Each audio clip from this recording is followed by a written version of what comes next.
দেখেন আমরা বাঙালিরা কিরকম, যখন ফুলকপির দাম কমে গেছে তখন আর ফুলকপি ভালো লাগে না, কিরকম জানি একটা গন্ধ গন্ধ ভাব আসছে। কিন্তু এখন দেখেন ফুলকপির আবার দাম বেড়ে গেছে, এখন ফুলকপি খুবই ভালো লাগতেছে। এখন দাম বেশি হলো ফুলকপি কিনে না খাই, যেহেতু অনেক ভালো লাগতেছে আমার কাছে।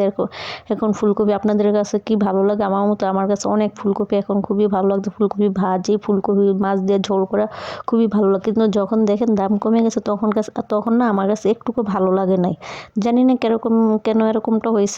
হ্যালো এভরিওয়ান, কী অবস্থা? আশা করি সবাই ভালো আছেন, আমিও ভালো আছি। আজকে আমি ফুলকপি ভাজি করবো, সেটাই আপনাদের সাথে শেয়ার করব।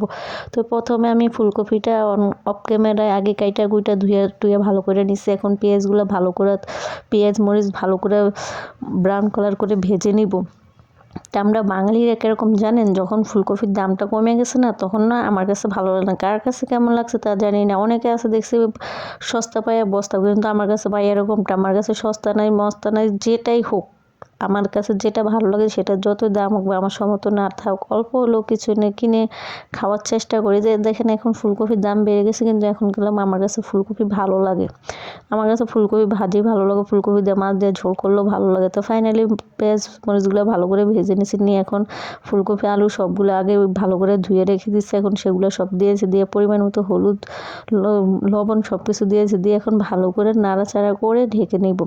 তো ফুলকপি না অনেকটাই ভালো লাগে, শীতকালে তরকারি বলতে ফুলকপি ভালো লাগে। এখন আর বাজারে কি আছে বলেন, ফুলকপি বেগুন সিম আর মূলা এগুলো মানে চলতে আছে। আগে দেখতাম শীতকালে কত বিভিন্ন রকম আইটেমের তরকারি পাওয়া যায়, তারা এখন অন্যরকম একটা স্বাদ কাজ করতো। এখন শীতকালে গরমকালে যেরকম 2-3টা তরকারি থাকে বাজারে, এখন শীতকালে সেই একই রকম অবস্থা। ফুলকপি বেগুন সিম মূলা বাঁধাকপি এই 3-4টা তরকারি মানে সব সময় চলতেই আছে।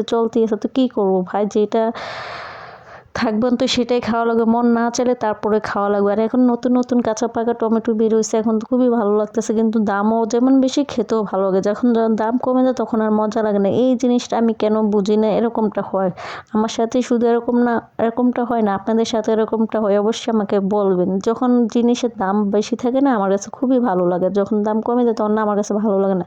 আপনারা বলবেন যে আপনি না ভিডিওতে সবসময় বলেন যে আপনি একটা গরিব মানুষ, সাধারণ। হ্যাঁ ভাই, আমি সাধারণ একটা গরিব ঘরে বিলং করি, কিন্তু তারপর আমার কাছে যা দাম হলো জিনিসটা ভালো লাগে। আমি সামর্থ্য অনুযায়ী অল্প হলেও কিছু কিনে নিয়ে যা খাওয়ার চেষ্টা করি।